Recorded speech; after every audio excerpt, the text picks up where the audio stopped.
Mes chers compatriotes, le 30 juin de chaque année est un moment légitime pour nous tous de célébrer l'accession de notre pays à la souveraineté nationale et internationale.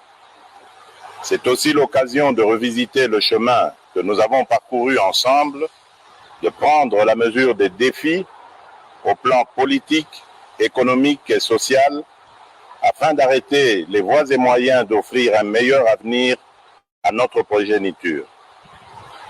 Il y a 60 ans, nos pères fondateurs, parmi lesquels Joseph Kasavubu et Patrice Lumumba, sont parvenus à concrétiser la profonde aspiration du peuple congolais à l'émancipation. Nous gardons tous en mémoire la belle histoire du 30 juin, celle de nos deux héros au tempérament différent, mais tout aussi déterminés pour la cause de l'indépendance. À cet égard, il me paraît juste, 60 ans plus tard, de réconcilier ces deux approches et d'élever Joseph Kasavubu, longtemps oublié, au rang largement mérité de héros national. Dans le même ordre d'idées, je viens de signer l'ordonnance portant nomination du maire et du maire adjoint de Lumumba-Ville dans la province du Sankourou, rendant celle-ci effective et opérationnelle. Le Congo, ce pays voulu et créé sans nous, 75 années plus tôt à Berlin, nous l'aimons et nous le chérissons, unis par le sort et ayant en partage une longue histoire commune, faite de joie, de larmes, de sueur et de sang. Sans équivoque, nos pères ont fait le choix de l'indépendance, de la dignité et de la solidarité nationale, tout en étant conscients du risque encouru par le pays, car à son devenir économique et social, faute d'une préparation adéquate de la jeune nation. L'effondrement du socle de confiance intervenu entre les acteurs politiques nationaux dès le lendemain de la proclamation de notre indépendance est le résultat combiné de l'inexpérience, de la jeunesse, de la classe politique et du jeu malsain des convoitises extérieures. Ce départ raté a conduit notre pays, un pays aux promesses pourtant exceptionnelles, dans une descente aux enfers qui a pu paraître interminable et qui n'a épargné aucun secteur de la vie nationale. Déjà avant l'indépendance, dans son discours visionnaire d'Accra en décembre 1958, Patrice Lumumba nous invitait à nous opposer de toutes nos forces à la balkanisation du territoire national sous quelque prétexte que ce soit. Effectivement, comme un serpent de mer, la menace de la balkanisation aura traversé l'histoire de ces 60 dernières années, la rendant tumultueuse et trouble sous l'instigation de puissances extérieures, en complicité avec des enfants du pays et des pays voisins. Loin de briser notre volonté de vivre ensemble, je voudrais que les menaces contre notre pays raffermissent les liens historiques et le sentiment patriotique qui font de nous les fils et les filles de la grande nation congolaise au cœur de l'Afrique.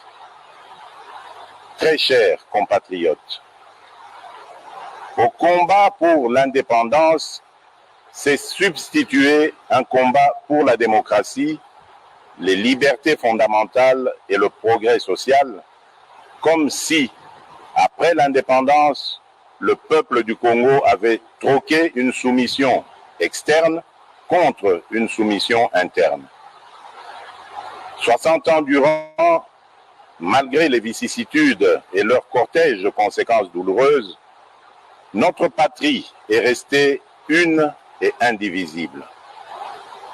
Je sais gré à toutes les filles et à tous les fils de la République qui ont lutté jusqu'au sacrifice suprême dans leur détermination à préserver l'intégrité de notre territoire, l'unité nationale et les droits humains. Je n'oublie personne. Je pense à nos vaillants officiers et soldats qui travaillent nuit et jour dans des conditions extrêmement difficiles. Je pense à nos mamans et nos sœurs martyrisées dans leur chair.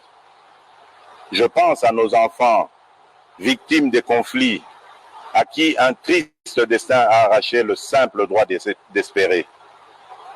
Je pense à nos classes laborieuses, à nos paysans, à tous ceux qui chaque matin affrontent des difficultés de tout genre pour subvenir aux besoins de leur famille. Je pense à l'ensemble de nos forces vives, et en particulier tous les combattants et martyrs de la démocratie, qui, dans la suite d'Étienne Tshisekedi d'heureuse mémoire, ont affronté les répressions les plus sanglantes, les plus barbares, depuis les temps forts de la guerre froide jusqu'à la veille des élections de décembre 2018. Je pense à nos filles et à nos fils, lâchement abattus dans les rues de nos villes et de nos villages, jusqu'à l'intérieur des églises ainsi profanées.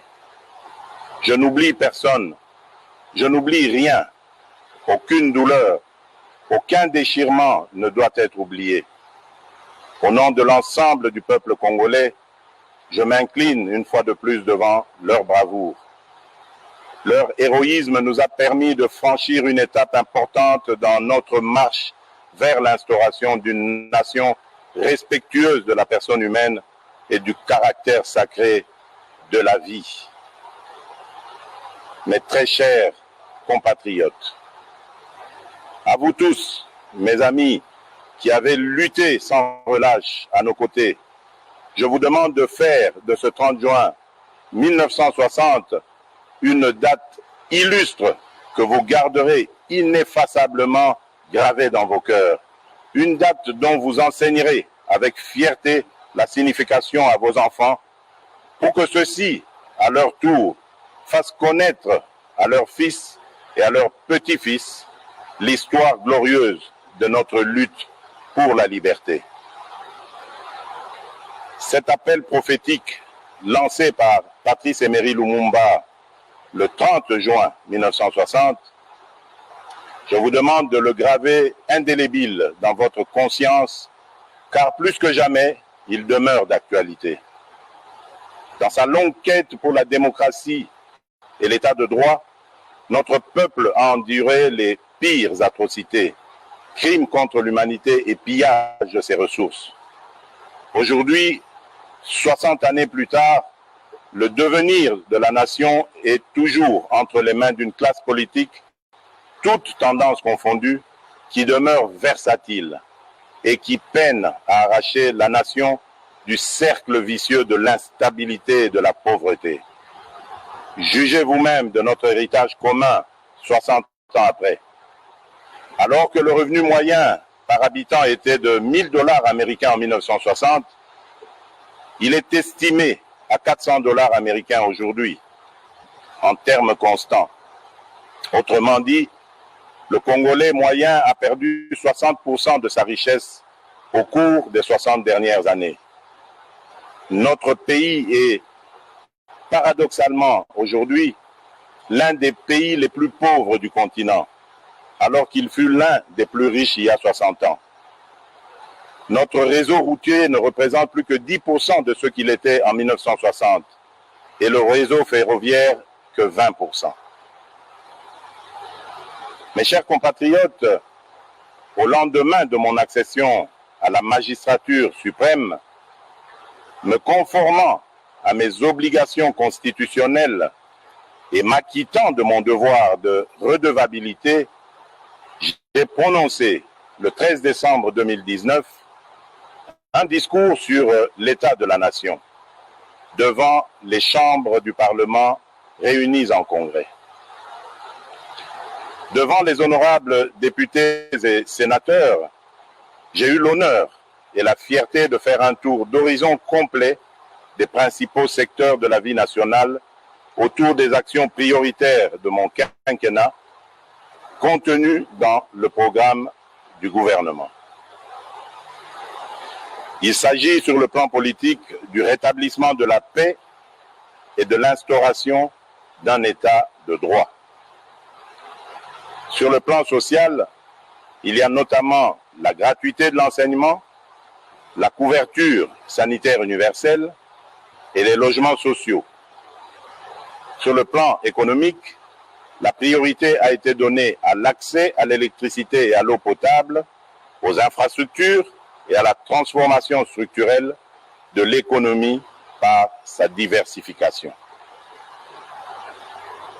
Mes chers compatriotes, au moment où nous célébrons le 60e anniversaire de notre indépendance, je note que des pas importants ont été franchis. À l'est du pays, au nord et au sud Kivu, les groupes armés locaux et étrangers ont subi ces derniers mois une forte pression et enregistré de lourdes pertes. Plusieurs combattants issus de leur rang ont été soit capturés, soit démobilisés ou arrêtés, soit rapatriés dans leur pays d'origine. Les ADF sont à ce jour nettement affaiblis et délogés de tous leurs sanctuaires dans le territoire de Béni. L'armée réussit à déjouer plusieurs attaques terroristes de cette force du mal qui, de manière très isolée, mène des attaques ciblées contre les populations civiles. Je salue les efforts de nos officiers et de nos troupes sur le terrain et ma détermination d'en finir reste vive. En Ituri, le FRPI est engagé dans le processus de désarmement, de mobilisation et de réinsertion en cours de mise en œuvre. Ceci après la signature d'un accord de paix avec le gouvernement. Dans l'ensemble, des mesures non militaires sont davantage requises pour une meilleure mobilisation des communautés locales dans la lutte contre les forces négatives. Je réitère mon appel à tous les autres groupes armés afin de déposer les armes et de choisir la voie de la paix, sous peine de s'exposer aux sanctions coercitives de l'armée et à des poursuites judiciaires. Je condamne fermement les massacres des populations par des miliciens en Ituri, au nord et au sud Kivu.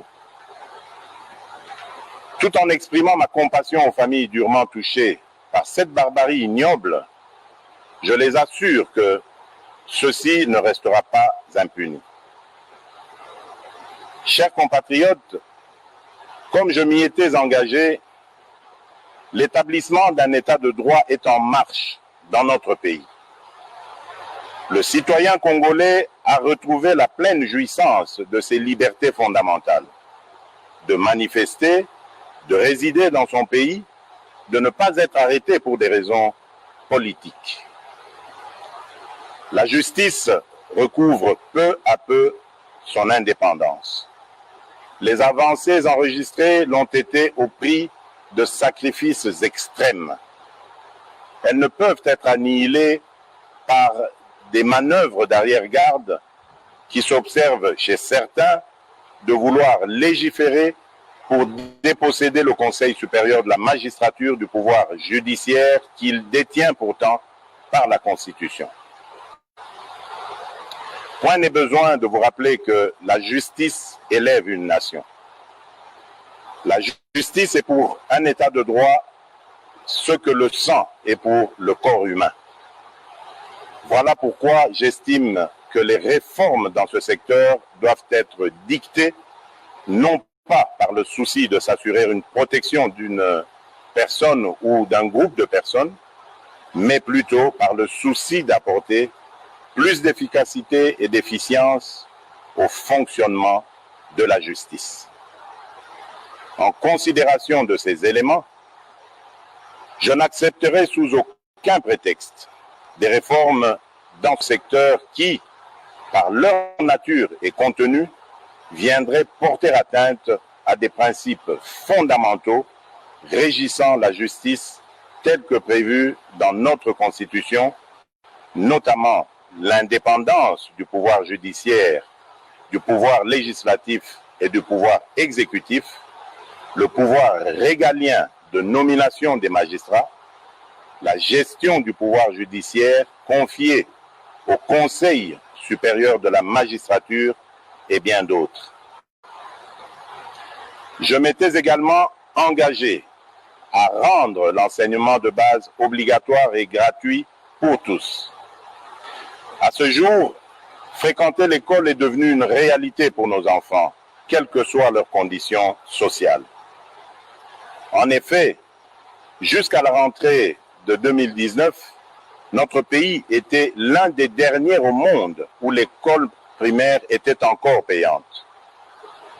Les parents finançaient les 2/3 des coûts de scolarité et 4 millions d'enfants n'étaient pas scolarisés en 2018 parce que les parents devaient choisir entre les nourrir ou les faire étudier. Depuis que nous avons lancé cette grande réforme pour la gratuité, 2,5 millions d'enfants supplémentaires ont pu retrouver le chemin de l'école. Cependant, cet engouement salutaire met en exergue 2 autres importants défis que nous devons relever. Celui des infrastructures d'accueil et celui de la qualité de l'enseignement. Quelles qu'en soient les difficultés, nous sommes sur la bonne voie et nous restons déterminés. Nous pouvons nous réjouir de bénéficier du concours sans précédent de la solidarité internationale pour la prise en charge de cette réforme dont le coût est supérieur à $1 milliard par an. Mais il nous faudra davantage mobiliser nos ressources internes à travers l'impôt pour soutenir à long terme l'éducation de nos enfants. Il s'agit d'une responsabilité collective et prioritaire qui doit interpeller chaque citoyen. J'ai également pris l'engagement de mettre un terme à l'impunité pour donner un sens à la lutte contre la corruption et les antivaleurs, car celles-ci sont à la base de presque tous les maux dans les différents secteurs de la vie nationale.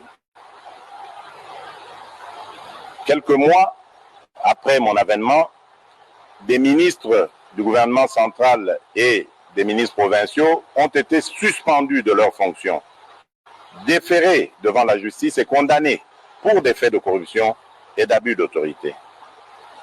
Aussi, ai-je à cet égard créé par ordonnance datée du 28 mars dernier une agence de prévention et de lutte contre la corruption, en abrégé APLC, qui a pour mission de prévenir et de lutter contre la corruption qui gangrène le pays en amont de l'action des institutions judiciaires.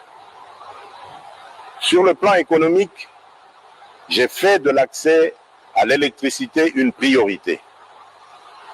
Plusieurs projets publics et privés sont en cours de démarrage, notamment une centrale solaire de 1000 MW à Kinshasa et d'autres à l'intérieur du pays. En outre, au-delà des conférences et débats publics sur la question, le méga projet du Grand Tinga est au cœur des transactions susceptibles de lui donner un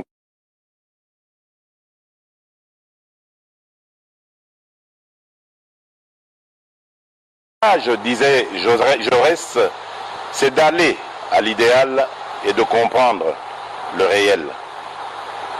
Notre pays a failli à son devoir de donner à la jeunesse une perspective crédible, autre que de vouloir s'agglutiner au sein des institutions politiques et publiques, comme si leur avenir n'existait qu'en faisant de la politique.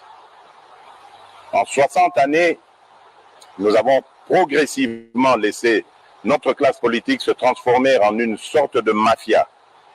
Et nous en avons fait le principal modèle de réussite pour cette jeunesse. Il est temps de changer de paradigme et de créer les conditions qui permettront à nos jeunes de devenir les principaux créateurs de richesses dans notre pays.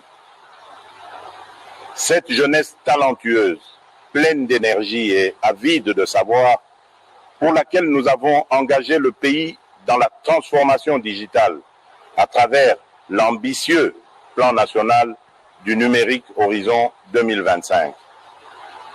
Depuis l'indépendance jusqu'à ce jour, notre pratique de la politique a eu pour principal effet de diluer l'efficacité, de diluer les responsabilités et au final de desservir au lieu de servir.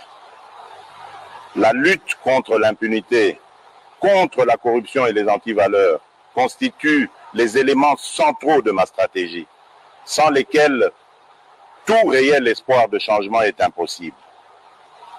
Mais dès lors que nous avons en toute conscience choisi de privilégier la réconciliation nationale pour mieux construire l'avenir et préserver la paix, la lutte contre l'impunité ne doit en aucun cas se transformer en vengeance ni en chasse aux sorcières. De même, aucune réconciliation crédible ne peut être envisagée si nous continuons avec les pratiques anciennes de la corruption, de la ruse et du crime. L'engagement que j'ai pris devant vous, devant ma conscience et devant Dieu, c'est de donner la chance à tous les Congolais sans envisager l'avenir en toute liberté et en toute quiétude, mais sur de nouvelles bases morales. En aucun cas, cet engagement ne peut signifier la poursuite de l'impunité. M'inspirant des Saintes Écritures, mon objectif n'est pas de voir les méchants périr, mais plutôt qu'ils changent, qu'ils soient sauvés et que le pays tout entier s'en réjouisse. À défaut, ils s'exposeront à la rigueur de la loi. Celle-ci étant faite pour révéler la faute, j'accorde à la restauration de l'état de droit la première des priorités dans mon combat pour l'édification d'un nouveau Congo. J'ai entendu certains parler avec ironie ou crainte de la République des juges. La réalité est plutôt que le pouvoir judiciaire demeure confronté à de nombreux défis en termes de ressources, de capacités et d'indépendance. La République démocratique du Congo ne compte actuellement qu'un magistrat pour 28 000 habitants, alors qu'un ratio minimum de 1 magistrat pour 5 000 habitants est considéré comme étant la limite de la couverture requise par les standards définis par l'Association internationale des magistrats. La dernière grande vague de recrutement des magistrats en République démocratique du Congo date de 2011. Nous avons donc un grand retard à rattraper. Mes chers compatriotes, j'ai à cœur l'ensemble de vos aspirations pour un Congo meilleur, un Congo paisible, plus juste et plus équitable. Qu'il s'agisse de la réforme en cours de la justice, que je compte poursuivre et approfondir, de l'indispensable rattrapage en matière d'infrastructures de base, de l'accès à la santé, de la pacification intégrale du pays ou de la préservation de l'environnement, le Congo a grandement besoin de ressources et de méthodes pour poursuivre avec succès la mise en œuvre du programme pour lequel vous m'avez élu. Je souhaite que l'expérience douloureuse révélée au cours du procès en rapport avec le programme des 100 jours tourne définitivement la page de la longue série de projets et programmes qui, à travers l'histoire de notre pays, ont donné lieu à d'importants coulages des ressources publiques en toute impunité. Je pense notamment au projet de Bukangalonzo, aux multiples cessions d'actifs miniers, aux projets de construction d'infrastructures routières, aéroportuaires et j'en passe. Le défi du Congo, le défi du peuple congolais, c'est de sortir de la répétition pour s'inventer un destin. À tout prix, nous devons y parvenir et nous allons y arriver. J'appelle le gouvernement de la République à engager des réformes sur l'ensemble de la chaîne de la dépense, afin que nos ressources publiques soient désormais mieux préservées et mieux utilisées.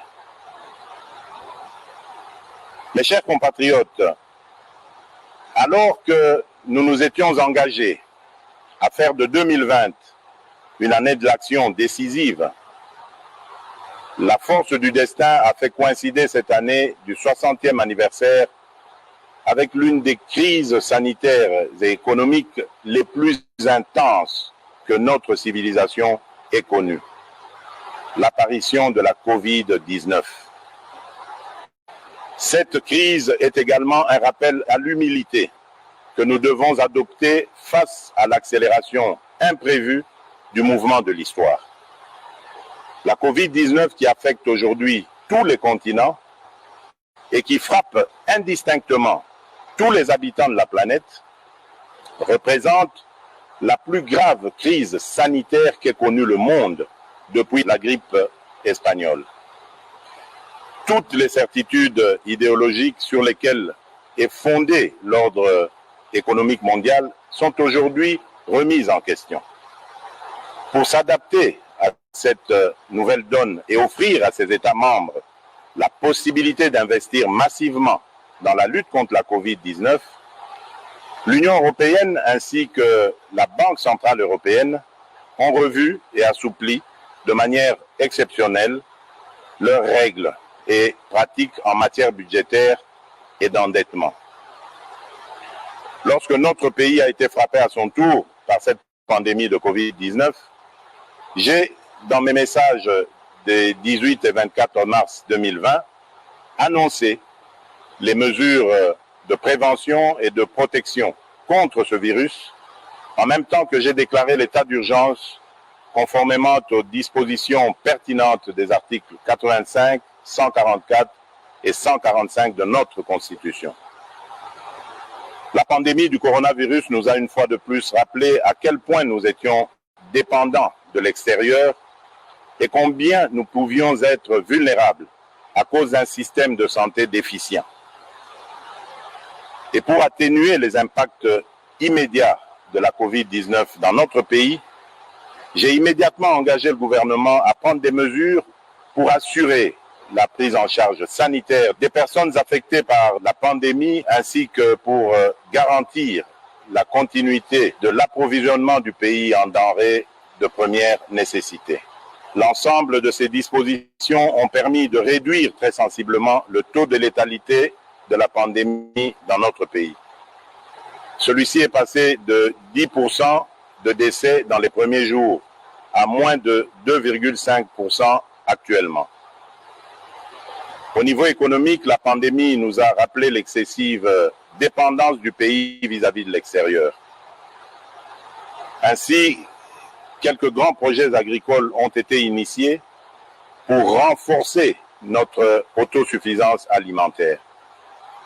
33 000 hectares à travers le pays ont été affectés aux cultures vivrières et commencent à produire leurs premiers résultats, dont 3 000 tonnes de riz à Kimpese, 4 000 tonnes de paddy à Nkuni.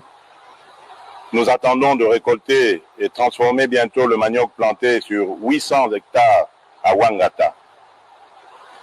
Afin de consolider cet élan sur les plans sanitaires et économiques, j'ai lancé le 18 juin 2020 un programme multisectoriel d'urgence dont le coût est estimé à 2,6 milliards de dollars américains. Il va sans dire que dans ce contexte de crise, il est également urgent de procéder à des économies partout où nous pouvons en réaliser, en commençant par les institutions politiques, afin de dégager des marges de manœuvre budgétaires supplémentaires pour assurer les dépenses sociales en faveur des catégories les plus fragiles. Mes chers compatriotes, à sa création, en marge de la conférence de Berlin en 1885, notre pays a été baptisé État indépendant du Congo. Loin de pouvoir caractériser la souveraineté des peuples qui y habitaient et qui venaient d'être soumis à un régime de colonisation, cette dénomination a symbolisé la volonté de son propriétaire d'alors, le monarque belge Léopold II, de transformer notre pays naissant en zone de libre-échange économique au profit des puissances occidentales de l'époque. C'est ainsi que notre pays a toujours été un centre d'enjeux planétaires qui le dépasse, au point que c'en est devenu son ADN, la source de ses joies et de ses peines. C'est pourquoi, tirant les leçons de l'histoire, j'ai résolument engagé la République dans la voie de l'ouverture internationale, dans l'unique but de préserver les intérêts supérieurs de mon pays et de mon peuple. C'est dans ce contexte que j'estime nécessaire que notre histoire commune avec la Belgique et son peuple soit racontée à nos enfants en République démocratique du Congo ainsi qu'en Belgique sur la base d'un travail scientifique réalisé par les historiens des deux pays. Mais le plus important pour l'avenir, c'est de bâtir des relations harmonieuses avec la Belgique, parce qu'au-delà des stigmates de l'histoire, les deux peuples ont su construire une relation forte que j'ai pu vivre personnellement lors de mon exil en Belgique, mon autre Congo. C'est ainsi que, n'eût été la pandémie de la Covid-19, j'avais prévu de commémorer les 60 ans de notre indépendance ici à Kinshasa, avec comme invité spécial le roi Philippe de Belgique, qui, tout comme moi, cherche à renforcer les liens entre nos deux pays sans renier notre passé commun, mais dans l'objectif de préparer un avenir radieux et harmonieux au profit de nos deux peuples. J'ai parcouru le monde durant ces 17 derniers mois pour porter mon message, que dis-je, notre message, celui de l'aspiration du peuple congolais à la paix, une paix sincère et durable avec tous, dans le cadre d'une coopération économique fondée sur des intérêts mutuels bien compris. J'ai reçu partout un accueil enthousiaste, parfois au-delà de mes attentes. Et la voix de la République démocratique du Congo dans le concert des nations compte désormais plus qu'avant. Notre pays, naguère victime de guerres d'agression, assure désormais des médiations de paix et offre ses bons offices, notamment entre l'Égypte et l'Éthiopie, en rapport avec le différend relatif aux eaux du bassin du Nil, ou encore aux côtés de l'Angola pour la recherche de la paix entre le Rwanda et l'Ouganda dans l'intérêt de la paix dans l'ensemble de la sous-région des Grands Lacs. Mais nombreux déplacements ont également hissé la coopération au développement en faveur de la République démocratique du Congo à un niveau sans précédent. Rien que pour la Banque mondiale et le Fonds monétaire international, depuis février 2019 jusqu'à ce jour, notre pays a mobilisé plus de 3,4 milliards de dollars en dons et en prêts approuvés par ces deux institutions, desquels environ 1 milliard ont déjà été décaissés. Au niveau bilatéral, les nouveaux engagements financiers générés en faveur du Congo à la suite de cette intense activité diplomatique dépassent le milliard de dollars, dont plus de 600 millions rien que pour les États-Unis d'Amérique, pays avec lequel nous avons établi une relation privilégiée et stratégique. J'ai cependant constaté que les flux d'aide publique approuvés en faveur de la République démocratique du Congo tardent souvent à être décaissés, parfois jusqu'à 11 mois de retard, à cause des pesanteurs inexplicables, voire inacceptables, liées aux formalités administratives et législatives de mise en vigueur des différents accords de dons ou de prêts. L'urgence de nos défis économiques et humains ne peut continuer de s'accommoder de tels atermoiements funestes. Mes chers compatriotes, je suis bien conscient que dans votre fierté légendaire, vous ne pouvez vous contenter d'une situation de dépendance structurelle à l'aide publique internationale. C'est pourquoi je nous invite à concentrer l'essentiel de notre fierté nationale à promouvoir le sens de la valeur du travail, la création de la richesse, le juste et l'exercice de la solidarité nationale.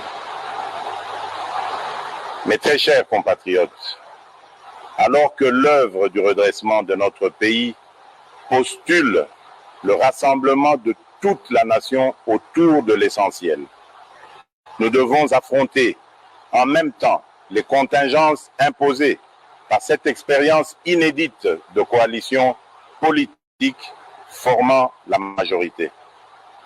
Il est important que cette expérience inédite et sensible, mais que nous voulons salutaire, ne conduise à aggraver les problèmes de notre société en créant ou en renforçant l'hostilité mutuelle et la méfiance. Comme il y a 60 ans, étrange répétition de l'histoire, et un président de la République qui viennent de composantes politiques différentes, jadis en opposition frontale. N'est-ce pas un sort de l'histoire afin que nous réparions le péché originel qui a entraîné notre pays dans une succession de crises? C'est pourquoi, en tant que garant constitutionnel du bon fonctionnement des institutions, je ne ménagerai aucun effort pour m'assurer, via un dialogue interinstitutionnel régulier, qu'aucune crise inutile ne puisse perturber la stabilité du pays, si importante pour son essor.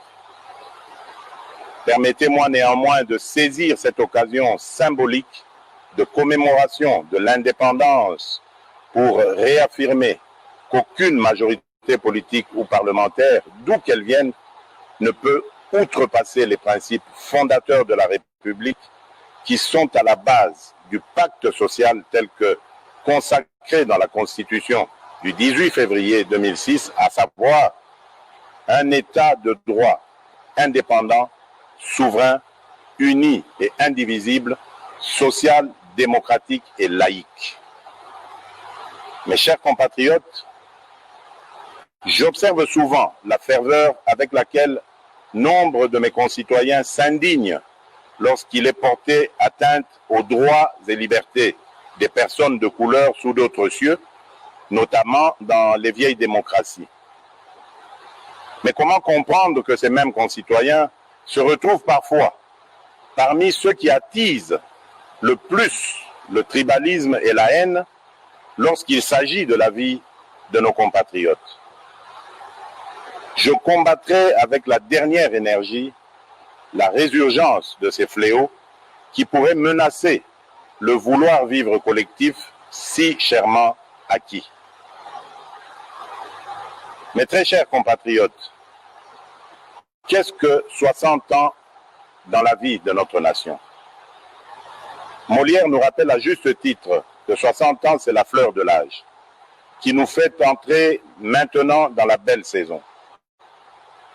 Soyons tous interpellés par les défis majeurs auxquels notre pays est toujours confronté, notamment celui de la maximisation des recettes publiques. Pour assurer la réussite du programme du gouvernement, je n'ai cessé d'exhorter ses membres et mes concitoyens à œuvrer à la restauration de l'état de droit, afin d'accélérer les flux d'investissement privés, qu'ils soient internes ou externes, ainsi que pour maximiser la mobilisation des recettes fiscales, pierre angulaire des ressources publiques. Très chers compatriotes, fonder un État moderne, un État normal, et vaincre la pauvreté décrétée cause nationale constitue toujours la pierre angulaire de ma vision pour notre pays. Sur ce chemin encore parsemé d'embûches et d'obstacles, je ressens toujours au plus profond de moi la force et la détermination de mes compatriotes quand, dans un écho grandissant et permanent, ils ne cessent de me rappeler leur leitmotiv, à savoir le peuple d'abord. Oui, le peuple d'abord est la boussole de notre action et la mesure de notre détermination. C'est vous dire que l'intérêt du peuple congolais constitue et constituera toujours le fil conducteur de toutes les réformes que j'entends voir le gouvernement de la République accomplir tout au long de mon mandat. À 60 ans, on n'a plus d'excuses. À 60 ans, on ne commet plus les mêmes erreurs. À 60 ans, on sort des discours creux et répétitifs et on prêche la sagesse et la droiture par l'exemple. À 60 ans, on pense à l'héritage et aux valeurs à léguer aux générations futures. Il est temps que nos ambitions personnelles viennent en dernier lieu et que les ambitions de notre pays soient notre priorité. Très chers compatriotes, c'est pour vous, avec vous et dans votre intérêt que nous allons réussir le mandat que vous m'avez confié. Bonne fête de l'indépendance à toutes et à tous. Vive la nation congolaise unie et forte. Que Dieu bénisse la République démocratique du Congo. Je vous remercie.